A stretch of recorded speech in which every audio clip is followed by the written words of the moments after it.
Eh, muy buenos días para todos. Esta es la continuación de la grabación correspondiente a la clase del día de hoy, 21 de junio, dadas las dificultades de conexión por Teams. Voy a hablarles un poco acerca de cómo es el proceso de elaboración de una ecuación de búsqueda.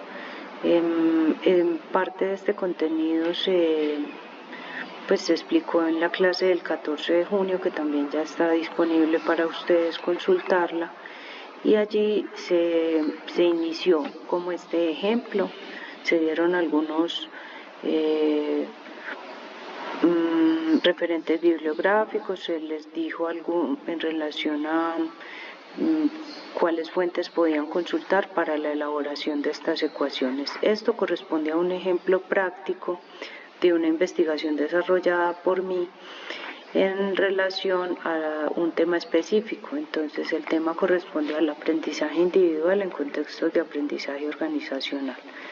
Es un tema que incluye tres grandes componentes, que son el aprendizaje individual, que posteriormente se separa como un componente único, pero por ahora hablamos de aprendizaje, hablamos de empresas y de aprendizaje organizacional. Para eso se elabora una primera ecuación que me permita encontrar una cantidad importante de metadatos que luego puedan ser analizados a través de un software especializado que vamos a estar mencionando en la próxima sesión de clase del próximo sábado. En relación a la ecuación de búsqueda, se definen entonces para este ejemplo inicialmente tres criterios. El primero en relación a las empresas, organizaciones o empresas, el segundo en relación al aprendizaje y el tercero en relación a cómo se gestiona el conocimiento en esas empresas, pues en ese contexto o en esa, aunque aún no se ha definido un contexto específico, pues en ese cómo se desarrolla la gestión del conocimiento en esas empresas, que sería el primer componente. Entonces hay tres grandes componentes que están unidos por AND. Entonces acá tenemos unos indicadores. Los operadores booleanos, que son el paréntesis, el asterisco y las comillas, me permiten identificar. Los paréntesis se abren y se cierran antes y después de cada palabra clave o sinónimo. Me explico. En este caso, se abre el paréntesis y se cierra antes del AND y ya he incluido todos los sinónimos de esa palabra.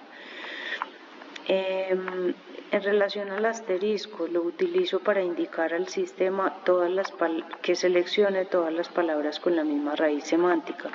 Organization, organizational, incluso en este caso organization con Z, que es inglés americano, organization con S, que es inglés británico, business, que es otra forma como los investigadores reconocen las organizaciones o empresas. Esto todo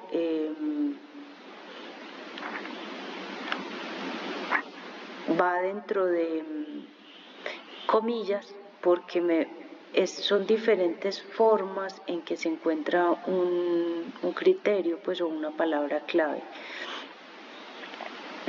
Cierro en la raíz para que todas las variantes de esa palabra se incluyan, además de los sinónimos que ya estoy incluyendo.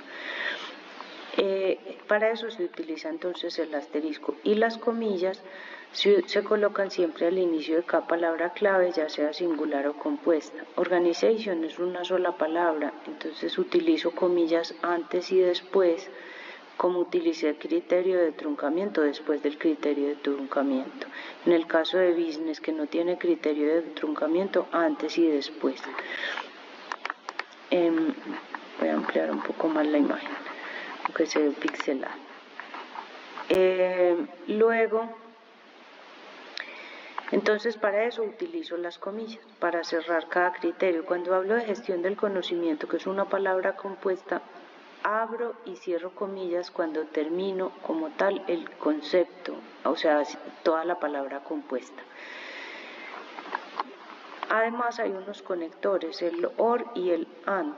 El OR para incluir sinónimos de un criterio de búsqueda o palabra clave. Entonces, toda organización más o negocios o empresa o compañía. Esos son todos sinónimos.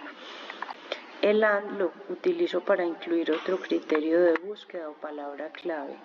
Entonces, cuando termino de incluir todos los sinónimos de organización, ya quiero hablar es de aprendizaje, entonces o educación o entrenamiento o aprendiz, y ahí ya miren que abro y cierro paréntesis, además pues le hago todo lo de los operadores booleanos que ya mencionamos.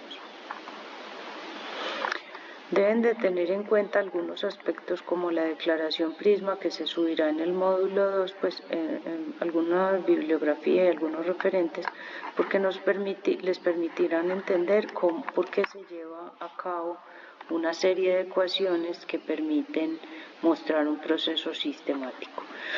Entonces, en primer lugar, se encuentran 15.535 documentos para un rango de fechas del 2000 al 2025. Esto implica un proceso en descargar unos metadatos y hacer unos análisis bibliométricos a partir de esos primeros hallazgos. Como es necesario depurar la información con el fin de poder llegar a un contexto más delimitado y a unos antecedentes más claros para la investigación, entonces se delimita teniendo en cuenta unos criterios de inclusión y exclusión que fueron, ya no se toma todo lo que hay en Scopus en relación a esas palabras clave, sino solo lo que incluya en el título, en el resumen y en las palabras clave esos criterios. Entonces, además le digo, limítelo al área de negocios, de economía, de ciencias sociales o multidisciplinar. Y por último le doy otro criterio que es limitar el tipo de documento a artículos. Entonces ya no me va a traer libros, ni me va a traer revisiones de literatura, ni me va a traer otro tipo de información. Allí delimito a 4.132 documentos con un rango de fechas del 2000 al 2025. Todavía no le aplico un filtro en cuanto a los años porque lo que quiero es hacer otras identificaciones, cuáles son las tendencias, los autores y otros asuntos que hablaremos luego con relación al Boss Viewer que se pueden identificar allí. Entonces descargo el metadata de ambas búsquedas y luego lo proceso en Boss Viewer. Por último, se define un contexto específico para empresas pymes. Ese contexto se debe incluir, entonces se hacen otros ajustes a la ecuación y además se limita la ecuación a un tiempo determinado que son los últimos 7 años. O sea, incluso lo recomendable son los últimos 5, sino que como mi tesis empezó hacia atrás, pues pude ya había incluido documentos desde allí. Bueno, esto es para una forma adecuada de elaborar una ecuación de búsqueda. La idea es que ustedes desarrollen este proceso como parte de las actividades que hacen parte del módulo 2. Esto se relaciona con las preguntas de investigación, por eso el tema es importantísimo tenerlo claro, porque con eso yo ya voy a saber cómo argumentar mi ecuación de búsqueda. Por otro lado, recuerden que tienen las asesorías durante el mes de julio, de martes y jueves, en la mañana y en la tarde, de 10 a 12 de la mañana y de 4 a 8 de la tarde-noche. y pues son espacios de media hora para que se conecten y resuelvan sus dudas en su proceso específico. Hasta aquí este video.